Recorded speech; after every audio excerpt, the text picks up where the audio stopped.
What is up, everybody? Today we're going to be talking about counting permutations and combinations. So to begin with, counting, when we start with our index finger. That's 1, then 2, no, I'm just kidding. So when mathematicians are talking about counting, they're generally not talking about 1, 2, 3.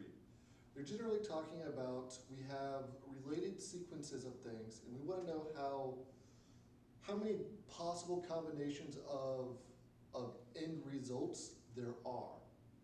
So for example, consider we've got 3 pairs of shoes, 5 pair of pants, 10 shirts.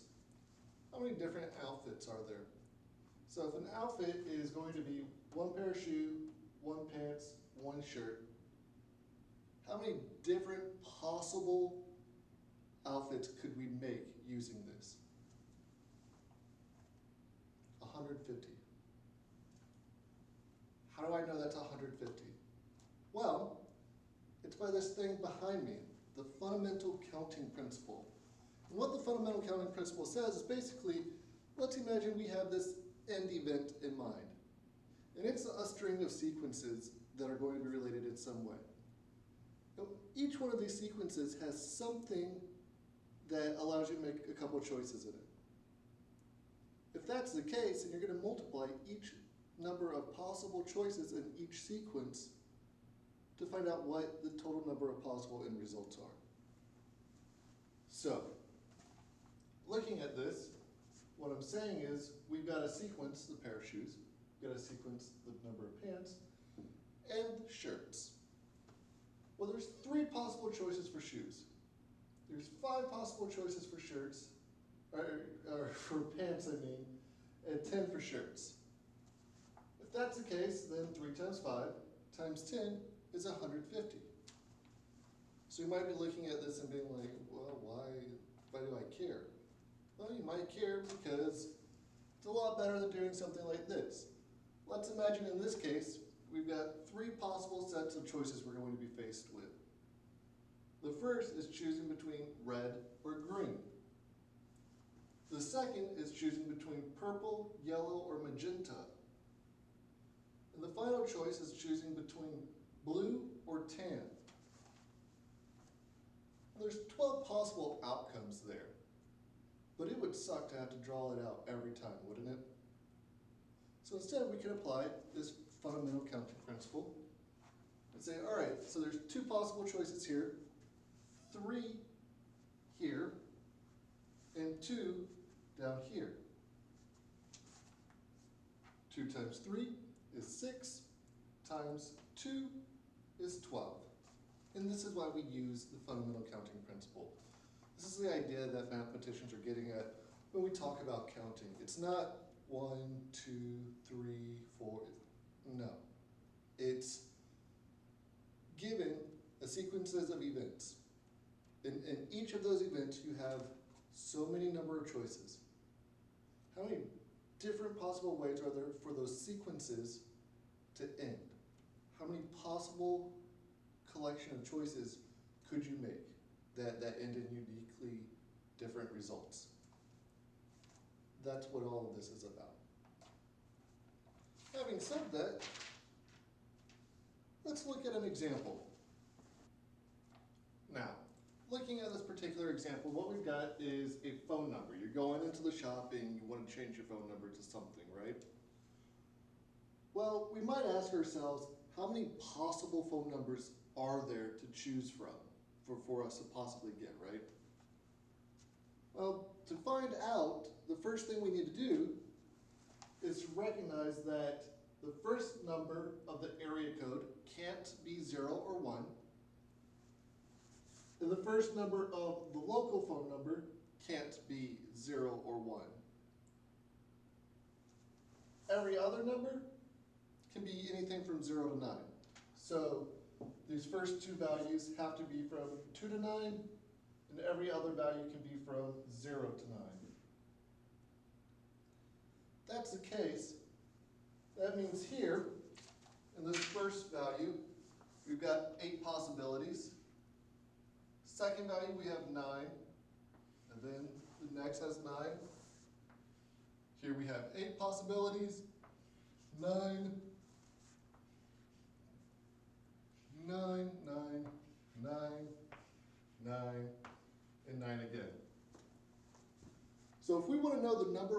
possible phone numbers to choose from. We're going to have to multiply all of those together. We're going to have 8 times 9 times 9 times 8 times 9 times 9 times 9 times 9 times 9, 1, 2, 3, 4, 5, times 9. All right. That's how many possible phone numbers there are. It's whatever the solution of this multiplication is going to be, which we can rewrite as 8 squared times 9 to the 8th power, which is going to be 6, 4, 0, 0, 0, 0, 0, 0, 0, 0.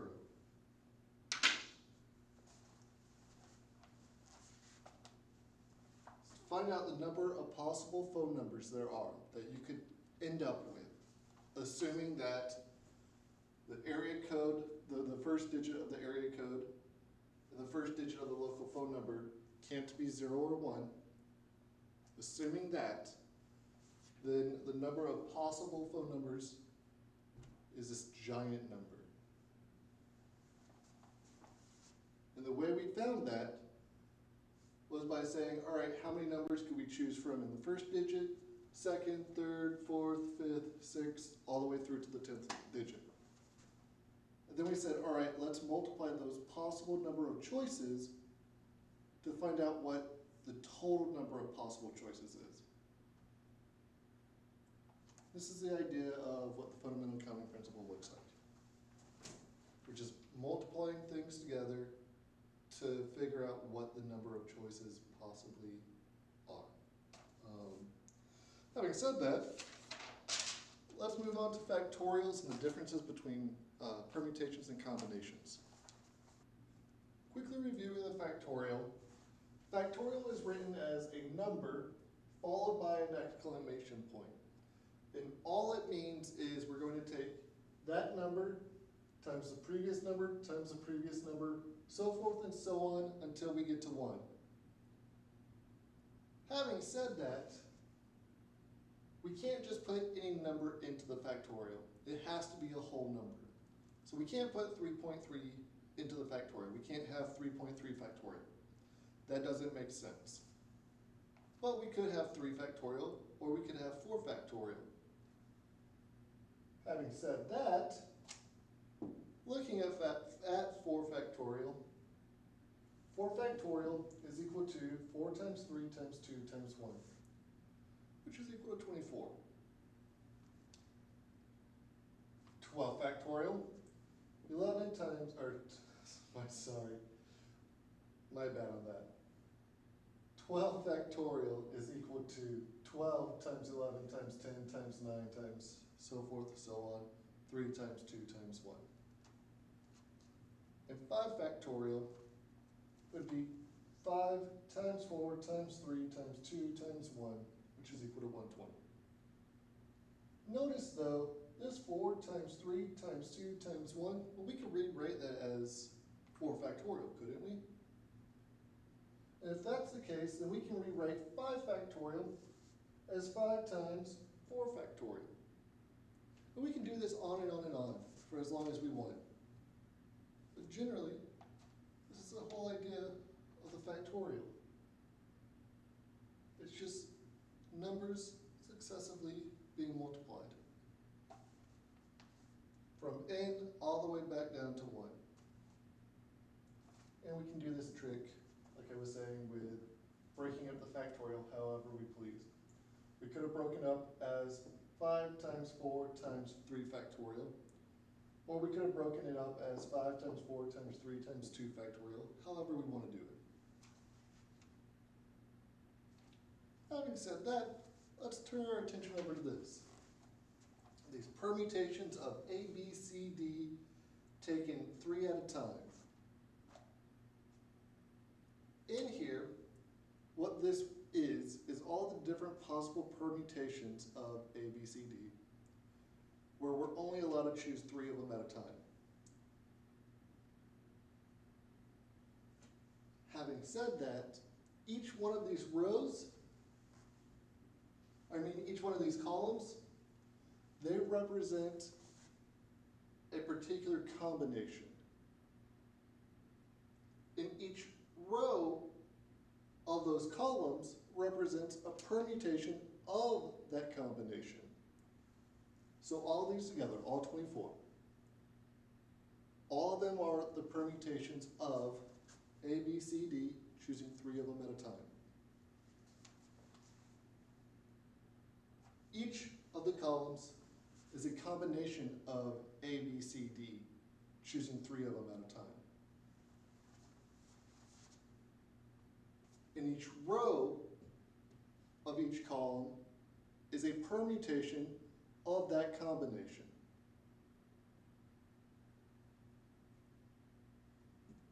Having said that, I should probably clarify just a little bit more the differences between a combination and a permutation. So, both of them share one thing in common. Nothing can repeat. Notice up here,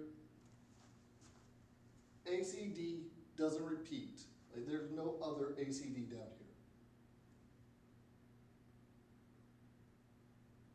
There is a DCA, but these two things aren't considered the same. Only ACD and ACD would be considered the same in this sense. So repetition is not allowed. In the case of permutations, the order matters.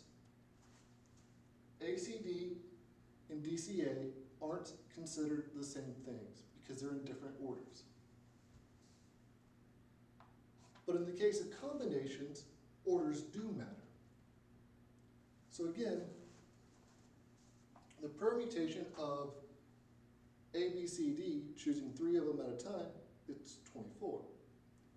But the number of combinations of A, B, C, D, choosing 4 at a time, is only 4.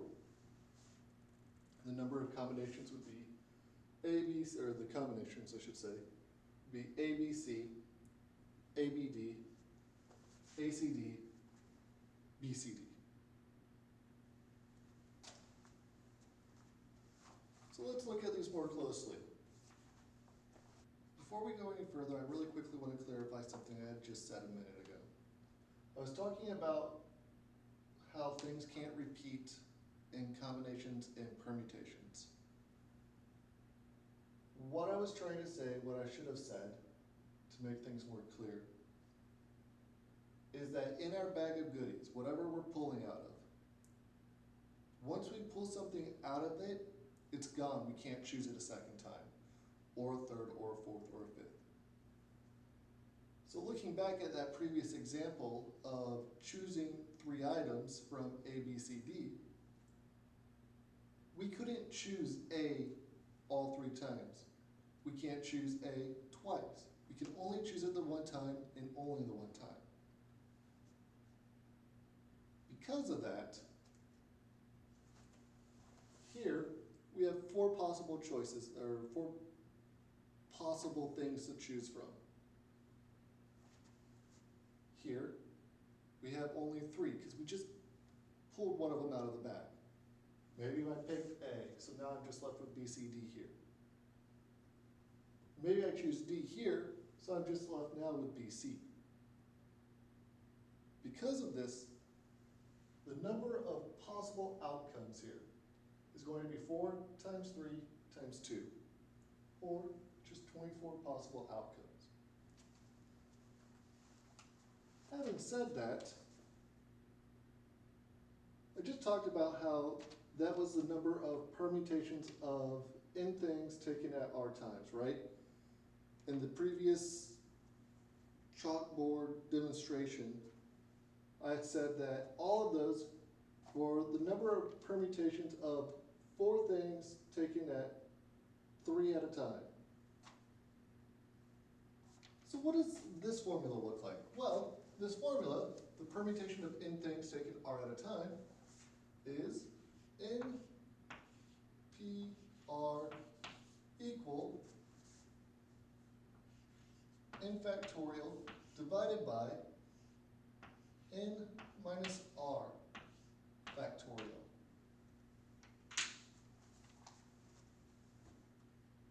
So if I want to know the number of possible permutations, the number of possible outcomes, given that I have n things and I am choosing r of them, if I want to know that number of outcomes, I would apply this equation here. N factorial divided by the quantity n minus r factorial. So we can come back over here and we can say, hey, wait a minute. This 4 times 3 times 2 factorial, times 2, it looks like 4 factorial divided by 1 factorial. How did I get that? Well, I started off by saying this is 4 times 3 times 2 times 1 over 1.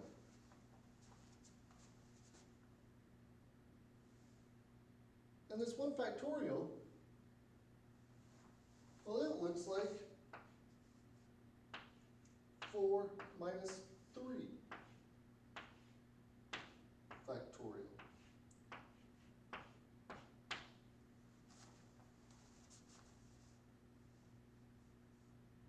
So what we've got here is 4p3. It's an application of this formula here. So if we didn't want to go through and figure out how many each sequence of choices, how many possible options there were in each sequence of choices, and then multiplying them all out, we could apply this formula here. So let's go about it a different way. Let's imagine, if we will, we're playing a video game. And we have to choose 5 possible characters to be on our team. And we're choosing 5 characters out of a total of 12 possible characters.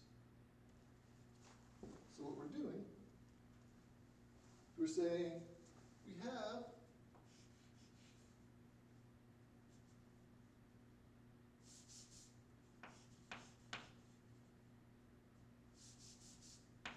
there are 12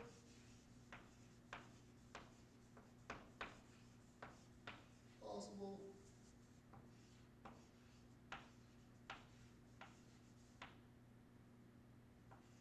characters.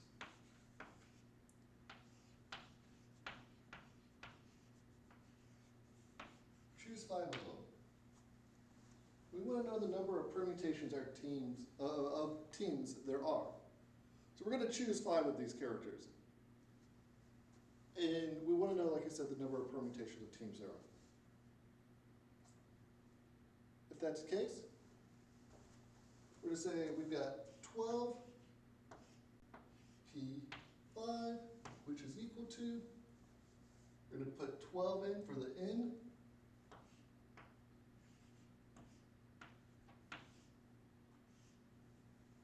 Then we're going to subtract 5 from 12 and take the factorial of that.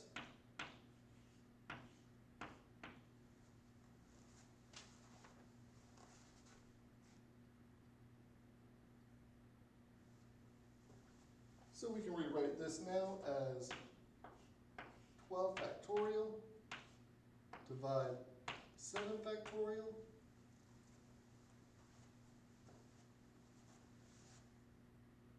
We can break this up even more now. We could rewrite that 12 factorial as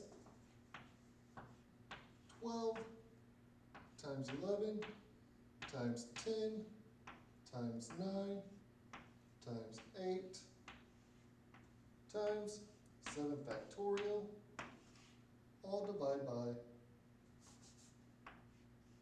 7 factorial.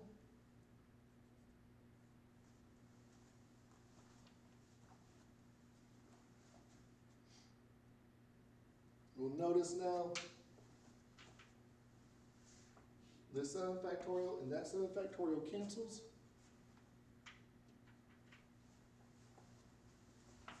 So we're left with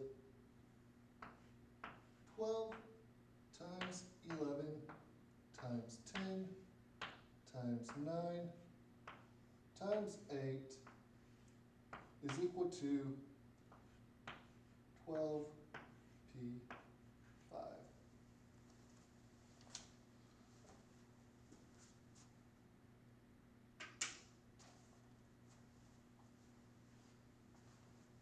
Straightforward, right?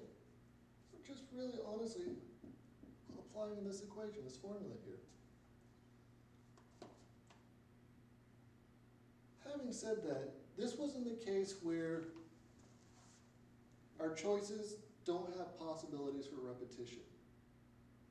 But what if we wanted to know the number of permutations for arrangements of letters in the word Mississippi?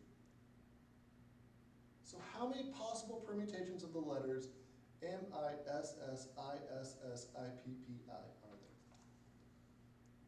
Well, S repeats itself 4 times, I repeats itself 4 times, and P repeats itself twice.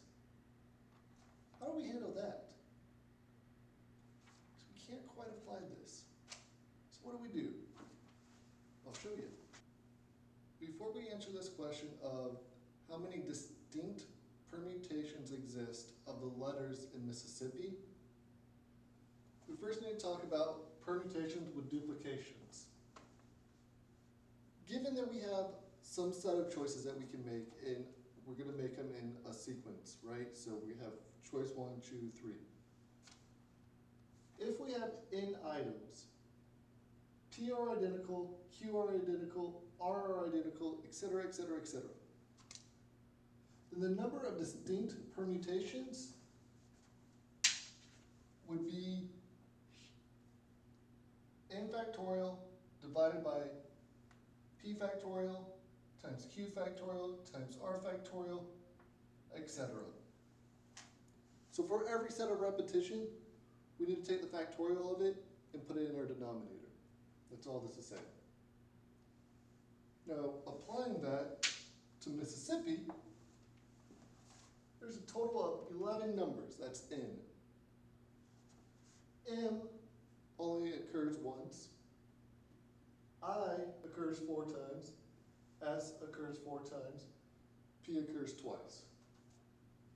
So to find the number of distinct permutations of the letters, we would take 11 factorial divide by 4 factorial times 4 factorial times 2 factorial. And that's going to be a really big number. I don't know what it is off the top of my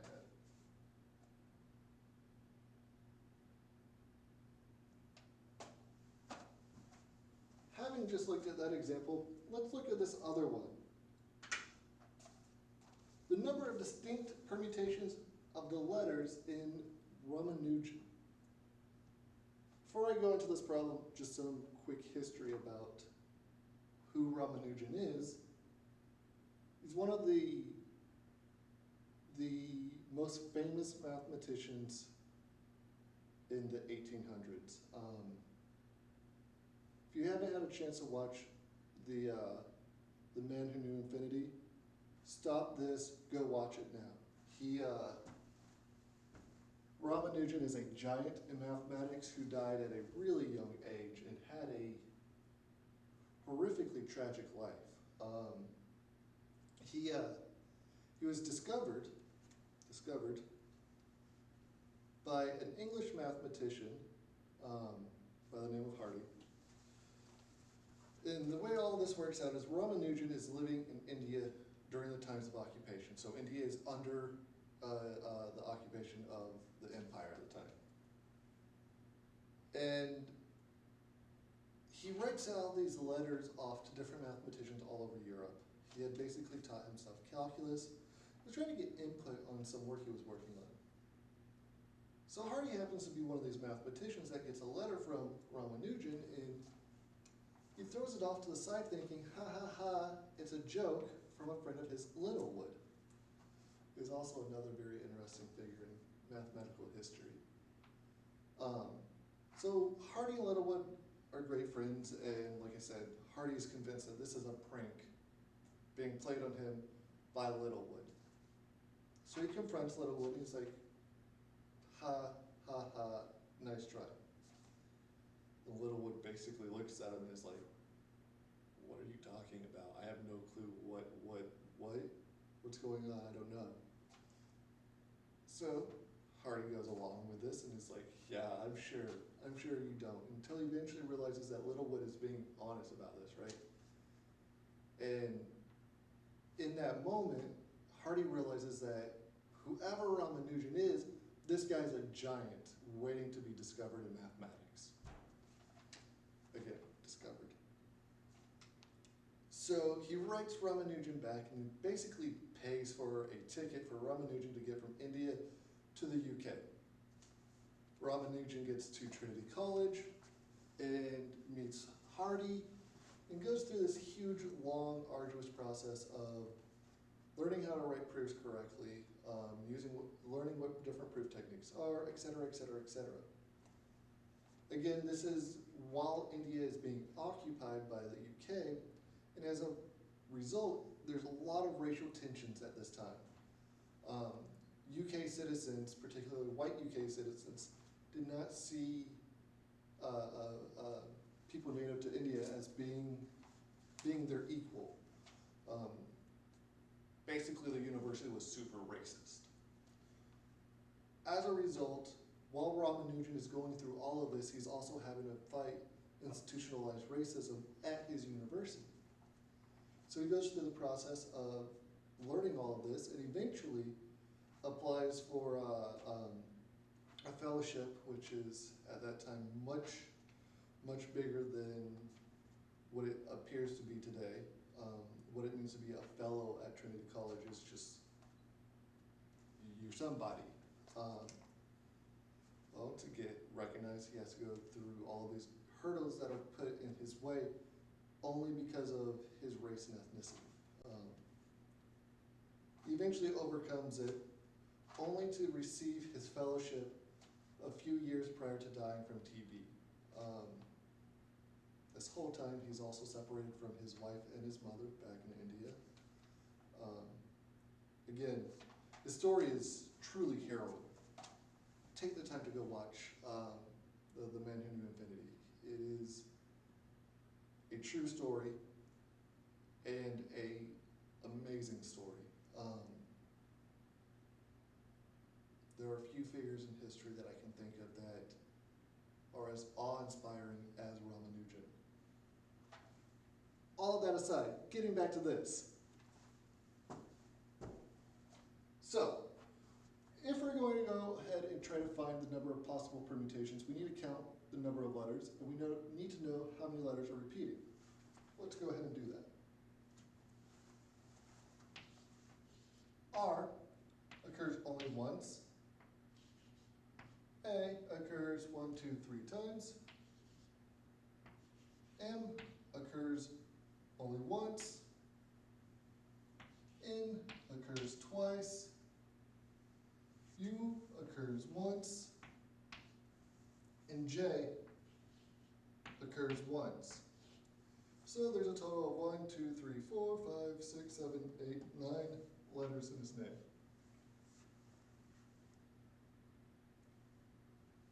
Since there's 9 letters in his name, we know this is N, and what we're going to have is the number of distinct permutations is 9 factorial, well, A repeated, so that's 3 factorial, and N repeated, so that's 2 factorial. 2 factorial.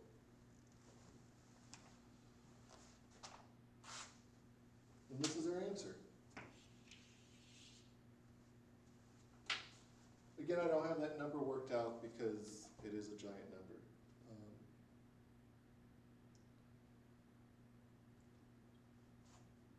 Yeah, so let's talk about combinations now.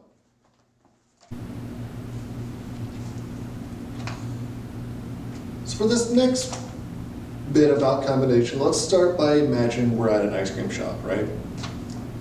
You can choose from 15 flavors, but you can only pick 3 of them. You want to know the number of possible sundaes you might pick.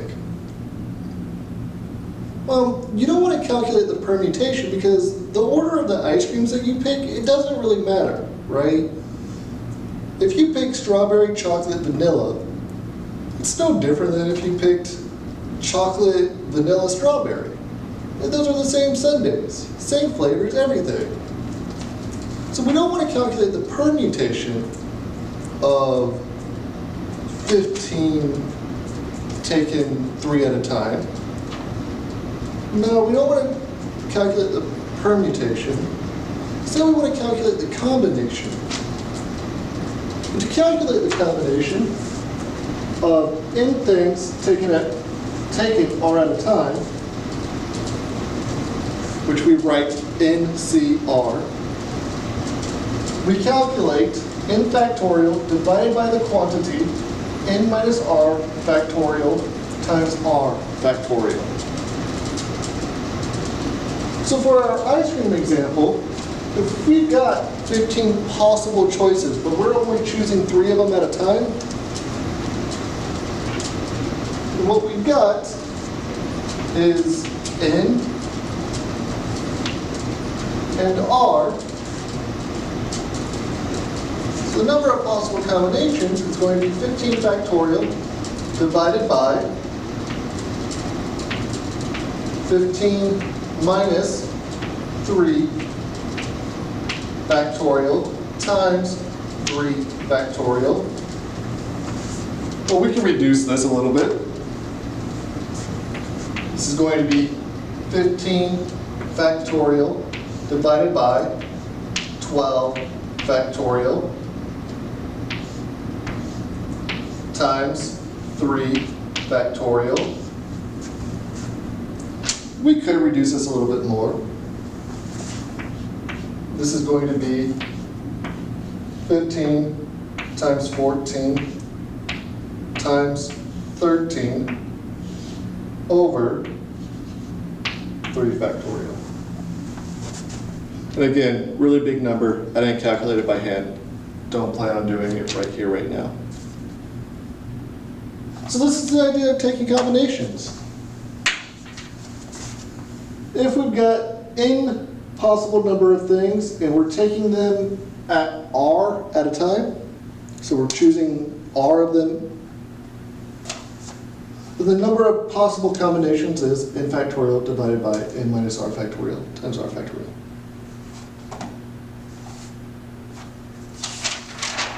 Having said that, that is all I've got for y'all on this. If y'all have any questions, by all means, please feel free to shoot me an email. If you want to know any more math history tidbits, shoot me an email. Have a good one, guys.